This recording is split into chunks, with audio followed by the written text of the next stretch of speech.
Assalamualaikum warahmatullahi wabarakatuh. Di sini saya akan memaparkan tentang analisis ketentuan hulu dalam perspektif hukum Islam.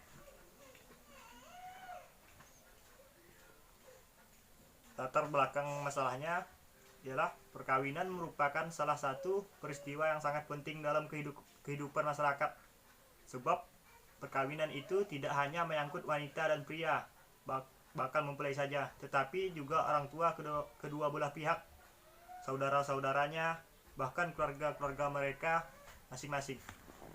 Tujuan pernikahan dalam Islam tentunya sesuai dengan cita-cita yang digambarkan dalam Al-Quran, yaitu untuk keluarga yang sakinah, mawaddah, dan warohmah. Untuk mewujudkan cita-cita tersebut, maka segala praktek pernikahan harus sesuai dengan prosedur yang berlaku, yakni prosedur ilahiyah dan prosedur pemerintah atau undang-undang yang berlaku.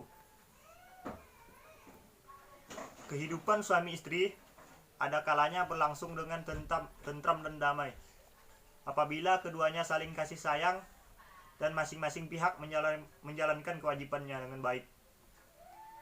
Namun tidak jarang timbul juga permasalahan dalam keluarga, bahkan sulit diselesaikan dengan baik dan damai.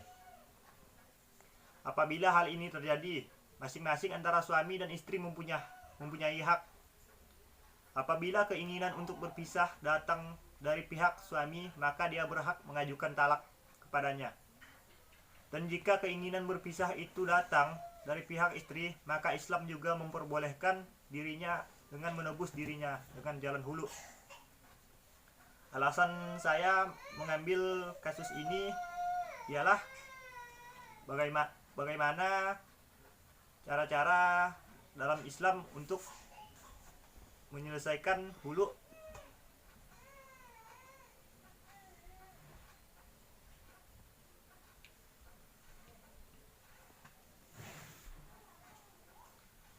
Hulu dapat dinamakan juga tebusan, karena istri menebus dirinya dari suaminya dengan mengembalikan apa yang diterimanya. Dengan demikian, hulu menurut istilah syara adalah perceraian yang diminta oleh istri dari suaminya dengan memberi ganti rugi sebagai tebusannya. Artinya, istri memisahkan dirinya dari suaminya dengan memberikan ganti rugi kepadanya.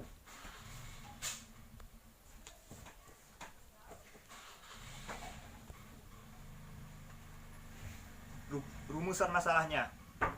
1. Bagaimana pandangan hukum Islam dan kompilasi hukum Islam terhadap talak. 2. Bagaimana konsep dan ketentuan hulu dalam perspektif hukum Islam. Tujuan penelitian ini ialah 1. Untuk mengetahui pandangan Islam dan kompilasi hukum Islam terhadap talak. 2. Untuk mengetahui konsep dan ketentuan hulu dalam perspektif hukum Islam.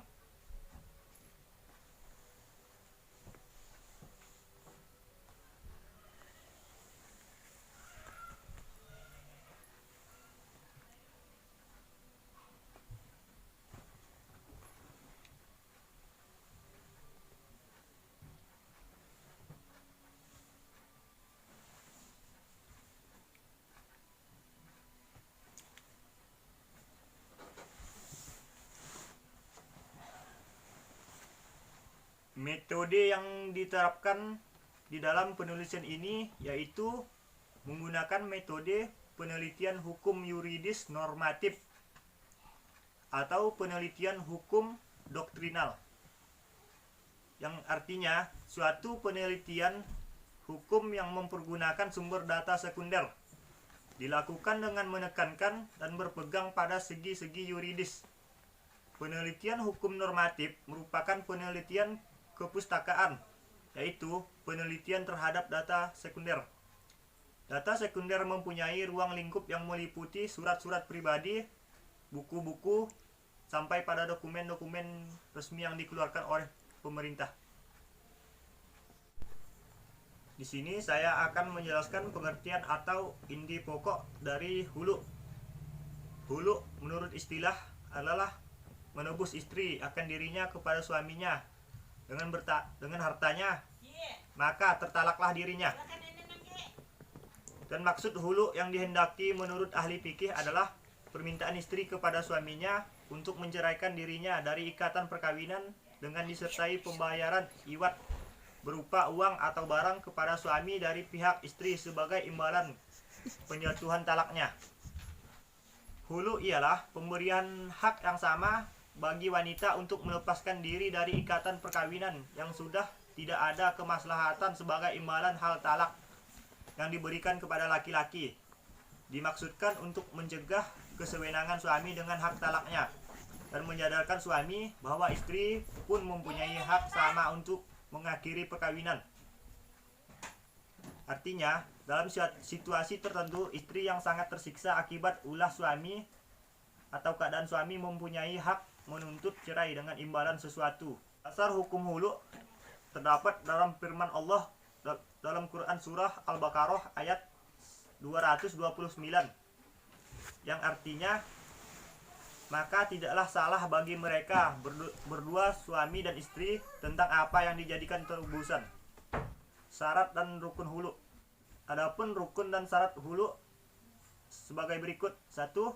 Harta atau barang yang dipakai untuk hulu. Dalam hal ini syarat hulu bisa dilihat dari segi A. Kadar harta yang boleh dipakai untuk hulu. B. Sifat harta pengganti. C.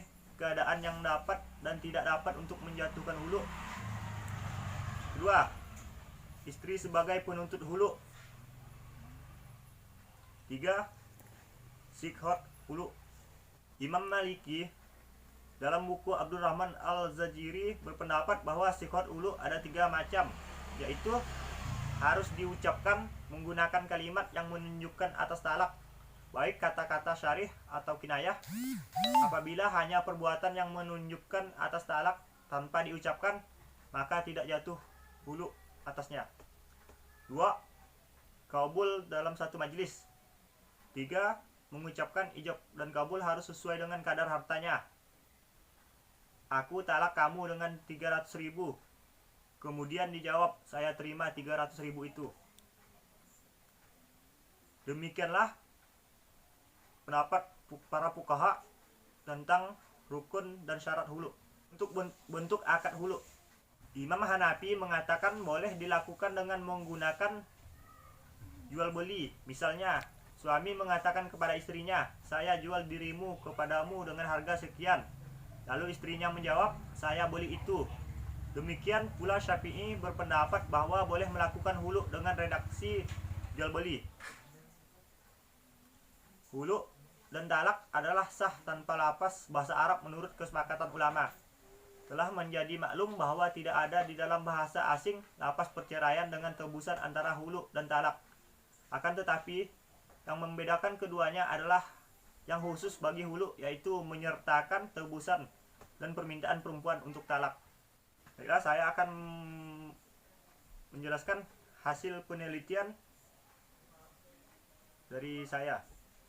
Ketentuan hulu dalam perspektif hukum Islam. Hulu ialah talak yang diucapkan oleh suami sesuai dengan pembayaran dari pihak istri kepada suami. Perceraian semacam ini diperbolehkan oleh hukum Islam. Di dalam Islam, jika suami merasa dirugikan dengan perilaku maupun kondisi istrinya, dia berhak menjatuhkan talak. Begitu pula sebaliknya. Jika istri merasa dirugikan dengan perilaku dan kondisi suaminya, ia dapat mengajukan gugatan cerai yang dikenal dengan istilah hulu. Hulu dalam istilah fikih biasa disebut juga tebusan. Landasan hukum hulu.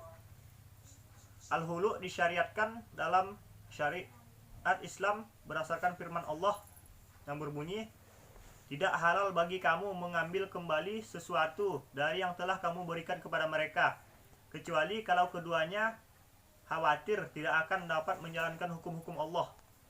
Jika kamu khawatir bahwa keduanya tidak dapat menjalankan hukum Allah, maka tidak ada dosa atas keduanya tentang bayaran yang diberikan oleh istri untuk menebus dirinya. Inilah hukum Allah maka janganlah kamu melanggarnya. Barang siapa yang melanggar hukum-hukum Allah, mereka itulah orang-orang yang zalim. Quran Surah Al-Baqarah ayat 229. Syarat dan rukun hulu.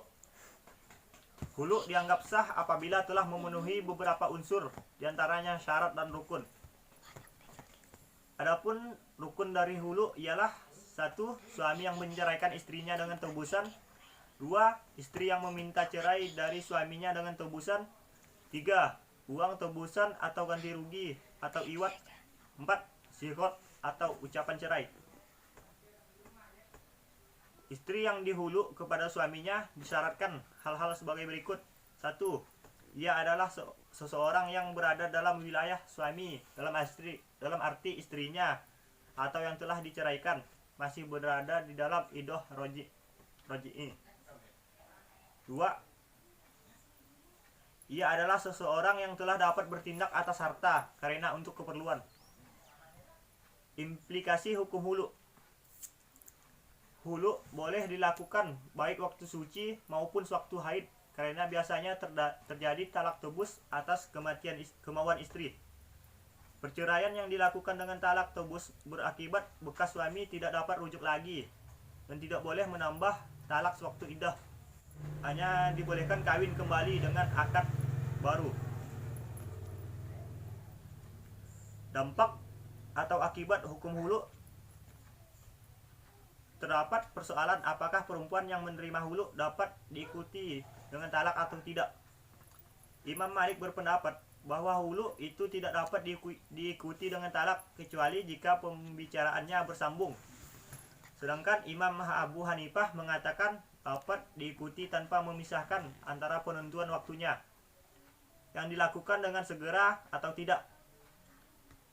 Perbedaan pendapat ini terjadi karena golongan pertama berpendapat bahwa iddah termasuk hukum talak, sedangkan Imam Abu Hanifah berpendapat termasuk hukum nikah. Persoalan yang lain adalah jumhur fuqaha sepakat bahwa suami dapat menikahi mantan istrinya yang dihulu pada masa iddah dengan persetujuannya, sedangkan fuqaha mutahhirin tidak membolehkan.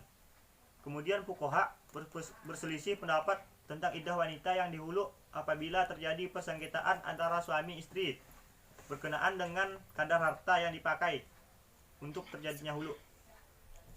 Imam Malik berpendapat bahwa yang dijadikan pegangan adalah kata-kata suami jika tidak ada saksi. Imam Syafi'i berpendapat bahwa kedua suami istri saling bersumpah dan atas istri dikenakan mahar mitsil. Beliau mempersamakan persengketaan antara suami dengan persengketaan antara dua orang yang jual beli. Adapun Imam Malik memandang istri sebagai pihak tergugat dan suami sebagai penggugat. Demikian studi analisis dari kasus tentang ketentuan hulu dalam perspektif hukum Islam. Jika ada salah kata dari saya, mohon dimaafkan. Wabillahi taufik wal hidayah. Wassalamualaikum warahmatullahi wabarakatuh.